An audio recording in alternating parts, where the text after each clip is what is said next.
Hey what's up guys, you're watching Fakhar Codes and welcome to another video। इस video में हम लोग देखेंगे कि how to create Flutter project using VS code. और जब हमारा प्रोजेक्ट बन जाएगा उसके बाद जितनी भी फाइल्स आती हैं वो सारी की सारी फाइल्स को देखेंगे कि वो क्या क्या काम करती हैं, कौन सी उसमें इंपॉर्टेंट फाइल्स हैं और कौन सी उसमें नॉन इम्पॉर्टेंट फाइल्स हैं। इंपॉर्टेंट फाइल्स तो सारी ही हैं लेकिन मोस्ट इम्पॉर्टेंट लाइक कुछ ऐसी हैं जो ख़ुद मैनेज करनी पड़ती हैं और कुछ ऐसी हैं जो IDE ख़ुद ही मैनेज कर देती है। तो सबसे पहले मैं अपना VS कोड ओपन कर लूँगा एंड VS कोड ओपन करने के बाद सबसे पहले अगर आप लोगों ने मेरी पुरानी वीडियो देखी है इससे पहले वाली इंस्टॉलेशन वाली, तो आप लोगों ने ये वाला एक्सटेंशन ऑलरेडी इंस्टॉल किया हुआ होगा।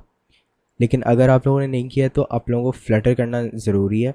एंड आप लोग जब फ्लटर का एक्सटेंशन इंस्टॉल करेंगे तो वो ऑटोमेटिकली डार्ट का एक्सटेंशन भी इंस्टॉल कर देगा, क्योंकि first Dart and then Flutter. ठीक है। Now to create a project मैं क्या करूँगा, मैं व्यू पे जाऊँगा एंड एक कमांड पैलेट खोलूँगा।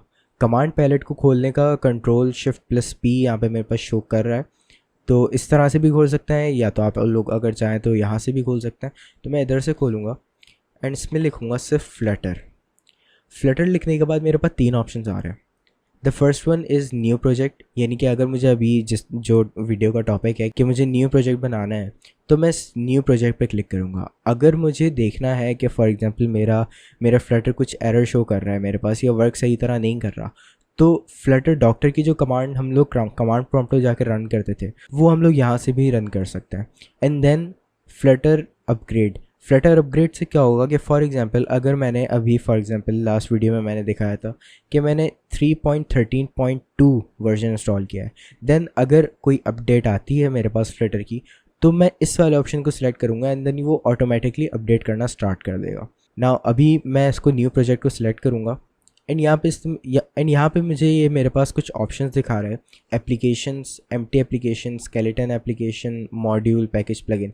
एप्लीकेशन में क्या होता है, एप्लीकेशन में मेरे पास ऑलरेडी प्रोजेक्ट बना हुआ है, एक डेमो प्रोजेक्ट बना हुआ है। एम्प्टी एप्लीकेशन में एप्लीकेशन कंप्लीट एम्प्टी है, जस्ट कुछ कंपोनेंट्स उसमें हैं जैसे टेस्ट वगैरह के हो गए, यानी कि कुछ फाइल्स एग्जिस्ट करती हैं लेकिन उसके अंदर कोई प्रोजेक्ट नहीं बना, वो कंप्लीट एम्प्टी प्रोजेक्ट है। स्केलेटन एप्लीकेशन में क्या होता है, स्केलेटन एप्लीकेशन में स्ट्रक्चर होता है कि भाई हमारी जो एप्लीकेशन होगी वो किस तरह की होगी। देन हमारे पास आ जाता है मॉड्यूल में क्या होता है, मॉड्यूल में पार्ट ऑफ प्रोजेक्ट्स होते हैं। फॉर एग्जांपल अगर मैं एक चैट ऐप बना रहा हूँ और उसमें मैं किसी को हायर करता हूँ कि भाई तुम मेरे लिए लॉगिन का पेज बना दो, तो उसके लिए मैं मॉड्यूल सेलेक्ट करूँगा कि देन मैं उसको अपने प्रोजेक्ट में इंपोर्ट करवा सकता हूँ, एम्बेड करवा सकता हूँ ताकि वो सही तरह से वर्क करे। देन वी हैव पैकेजेस में क्या होता है, पैकेजेस फॉर एग्जांपल अगर मैं कोई ओपन सोर्स प्रोजेक्ट बना रहा हूँ कि वो कंप्लीट लाइक पूरी कम्युनिटी को अवेलेबल हो तो मैं यहाँ से पैकेज सेलेक्ट करूँगा। And then last but not the least plugin वही ऑब्वियसली APIs हो जाते हैं, डार्ट कोड्स हो जाते हैं, इन प्लेटफॉर्म स्पेसिफिक इम्प्लीमेंटेशन वगैरह। सही है। तो मैं यहाँ से अभी एप्लीकेशन सेलेक्ट करूँगा और यहाँ पे ये मुझसे कह रहा है कि भाई मुझे अपना प्रोजेक्ट कहाँ पे सेव करना है। तो मैं क्या करूँगा, मैं एक न्यू फोल्डर बनाऊँगा फ्लटर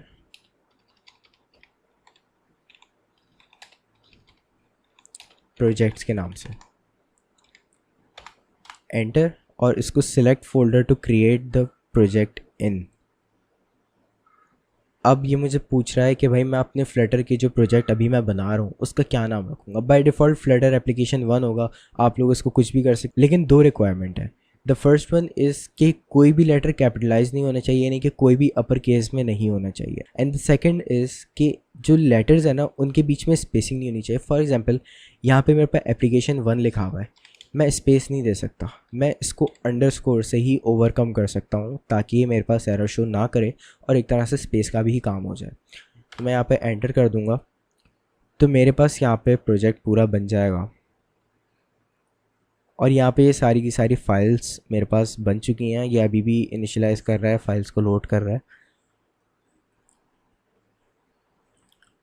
नाउ अब इसने मुझे कह दिया कि भाई your Flutter project is ready, press F5 to start running, लेकिन अभी मुझे रन नहीं करना। ये था method number 1। The second method is to for example मैं यहाँ से एक न्यू विंडो ले लेता हूँ, इसको क्लोज़ कर देता हूँ। अब फॉर एग्ज़ाम्पल मेरे पास एक डायरेक्टरी बनी हुई है, ये इसके अंदर से मैं सामान डिलीट कर देता हूँ। सिलेक्ट फोल्डर, अब ये मैंने सिलेक्ट कर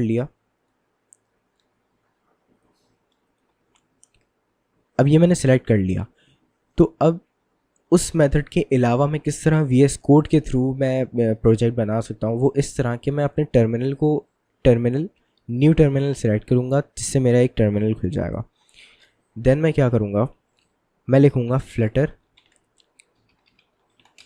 क्रिएट और अपने कोई भी प्रोजेक्ट का नाम, फॉर एग्ज़ाम्पल मैं इसको app1 कर देता हूँ। एंड सेम रिक्वायरमेंट्स इसमें भी हैं कि कोई भी अपर केस में नहीं होना चाहिए और स्पेस नहीं होना चाहिए। तो यहाँ पे मेरा पूरा का पूरा प्रोजेक्ट बन चुका है, ये देखें app1। एंड देन अगर मैं इसको फॉर एग्ज़ाम्पल अगर रन करना होगा तो रिमेंबर कि हम लोगों को रन करने के लिए कोई भी प्रोजेक्ट हम लोगों को उस डायरेक्टरी के अंदर होना ज़रूरी है। उस डायरेक्टरी में जाने के लिए मैं लिखूँगा cd एंड अपनी फ़ाइल का नाम। तो यहाँ पे मेरे पास वो उस डायरेक्टरी में आ गया है। पहले मेरे पास सिर्फ 9719 में था एंड अब 9719 के अंदर app.1 में। तो ये थे हमारे दो मेथड्स के how to create a project in Flutter. अब फाइल स्ट्रक्चर की बात करते हैं कि फाइल स्ट्रक्चर में जितनी भी ये फाइल्स हमें दिख रही हैं, इन सब का क्या पर्पज़ है, वो किस लिए यहाँ पे मौजूद है। So the first one is dart tool. Dart tool के अंदर हमारे पास सारी की सारी डिबगिंग एंड परफॉर्मेंस टूल्स होता है। फॉर एग्ज़ाम्पल अगर मैं अपने प्रोजेक्ट को डिबग कर रहा हूँ तो उसके लिए क्या क्या टूल्स रिक्वायर्ड हैं, उसको रन करने के लिए क्या क्या रिक्वायर्ड है, जिससे मेरा प्रोजेक्ट और अच्छा हो सकता है, वो सारे के सारे टूल्स डार्ट टूल की फ़ाइल में हो जाते हैं। इसको बिल्कुल भी नहीं छेड़ते हैं, ये ऑटोमेटिकली मैनेज हुई हुई होती है एंड ये फर्दर ऑन भी ऑटोमेटिकली ही मैनेज करता रहता है हमारा IDE। In this case we have our IDE which is VS code, तो ये VS कोड ऑटोमेटिकली इसको मैनेज करता रहेगा। Now the second file is .idea। .idea में क्या होता है, .idea में हमारे पास प्रोजेक्ट रिलेटेड सेटिंग्स होती हैं IDE की। फॉर एग्ज़ाम्पल मैं अगर अपने कोई प्रोजेक्ट की सेटिंग कर रहा हूँ कि भाई मेरा प्रोजेक्ट एक स्पेसिफ़िक वे में खुलना चाहिए, ये एक स्पेसिफ़िक प्लेटफॉर्म पे चलना चाहिए, तो वो इसके अंदर आइडियाज़ के अंदर होगा। इसके अंदर सारी की सारी लाइब्रेरीज़ हो जाएंगी एंड ये देखें रन कॉन्फ़िगरेशन है, तो ये सारी की सारी प्रोजेक्ट सेटिंग्स होती हैं IDE के थ्रू जो बनती हैं। इसको मैनुअली मैनेज नहीं करते हम लोग, ये IDE ऑटोमेटिकली ही मैनेज करता है। Then we have Android. अब जैसा कि हम लोगों को पता है कि फ्लटर जो है हमारे पास वो है क्रॉस प्लेटफॉर्म डेवलपमेंट टूल, सही है। तो if I am making a native app for Android, native app का मतलब ये होता है कि वो सिर्फ एंड्रॉयड पे चले। नेटिव iOS का मतलब होगा कि वो सिर्फ iOS पे चले। नेटिव विंडोज़ का मतलब होगा कि वो सिर्फ विंडोज़ पे चले। तो अगर मैं सिर्फ एक एंड्रॉयड स्पेसिफिक यानी कि नेटिव एंड्रॉयड की कोई ऐप बना रहा हूँ तो उसके अंदर सारी की सारी चेंजेस मेरी इसमें होंगी।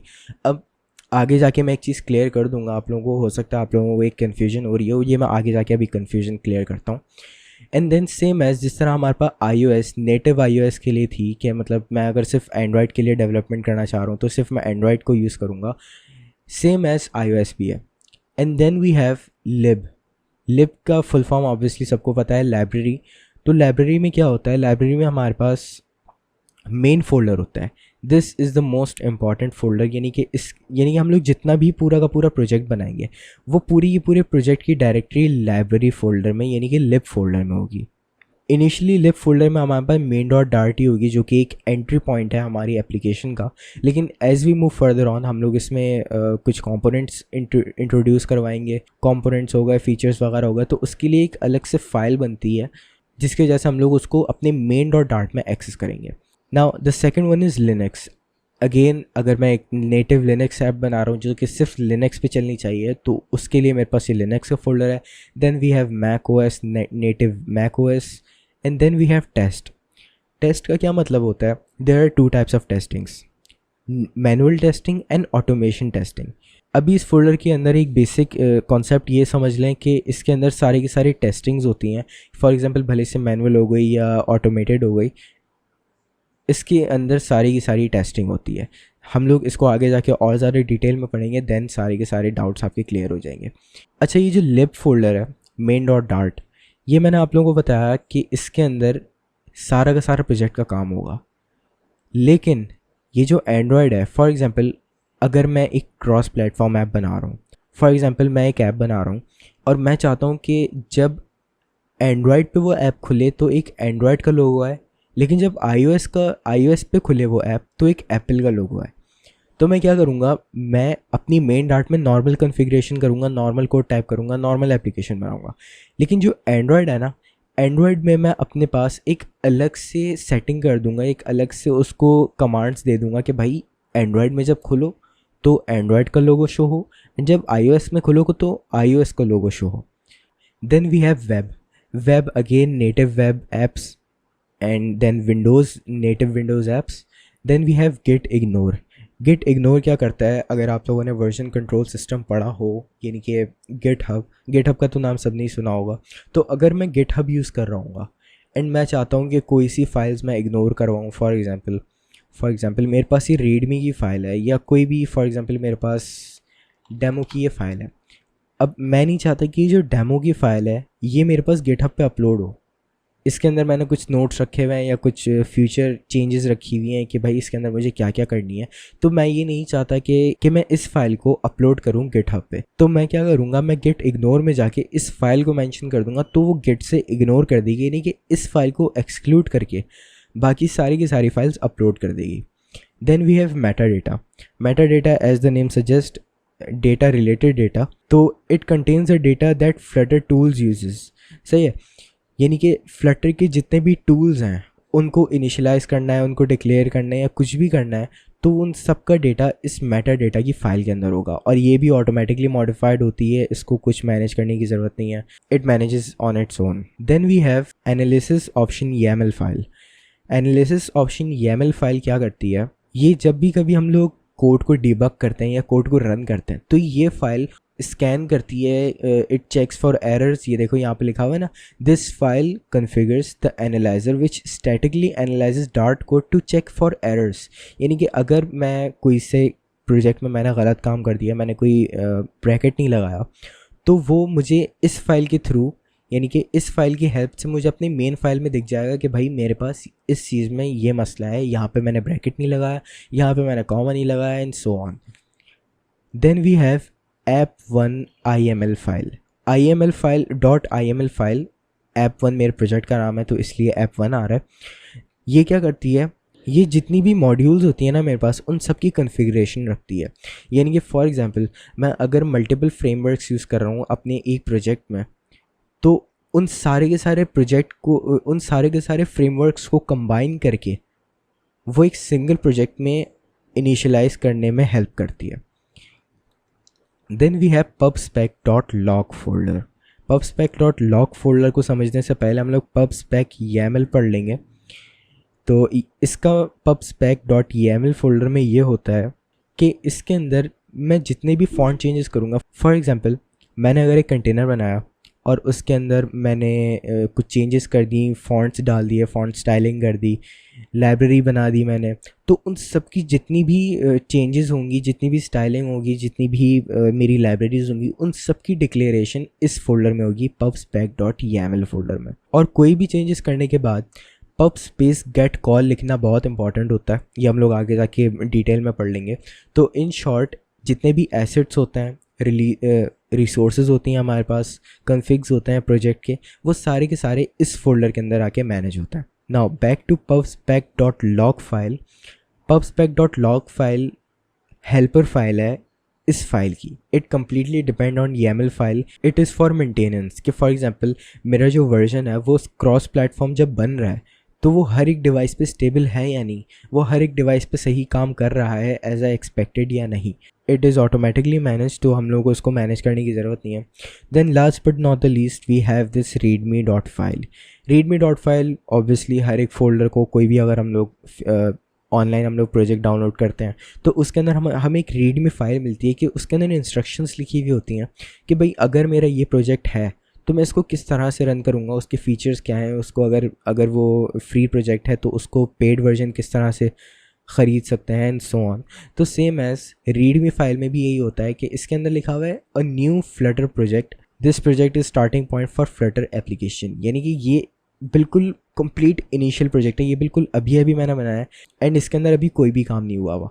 फॉर एग्जांपल मैं अगर इसमें लिखता हूँ this is a project of chat app which is cross platform, तो ये क्या करेगा, ये इसको इधर ही रखेगा एंड देन जो भी मेरा प्रोजेक्ट डाउनलोड करेगा उस सबसे पहले ये रीडमी फाइल पढ़ेगा एंड वो ये देख लेगा कि भाई ये प्रोजेक्ट चैट ऐप है जो iOS एंड एंड्रॉयड दोनों को सपोर्ट करती है, वरना ऐसे मेरे पास पता नहीं चलता, वो फिर मैनुअली देखता तो उसको ज़्यादा टाइम लगता। सो इसलिए हम लोग रीडमी में ऑलरेडी हम लोग अपने प्रोजेक्ट की डिटेल्स रखेंगे। So that's it for today guys, thank you so much for watching. I hope कि आप लोगों को क्लियर अंडरस्टैंडिंग हो गई होगी कि फ्लटर के फोल्डर स्ट्रक्चर के बारे में and how to create project in Flutter. If you have any queries, feel free to ask in comment section below. Make sure to like, share and subscribe. मिलते हैं आपसे नेक्स्ट वीडियो में, अपना ख्याल रखिएगा। Happy coding.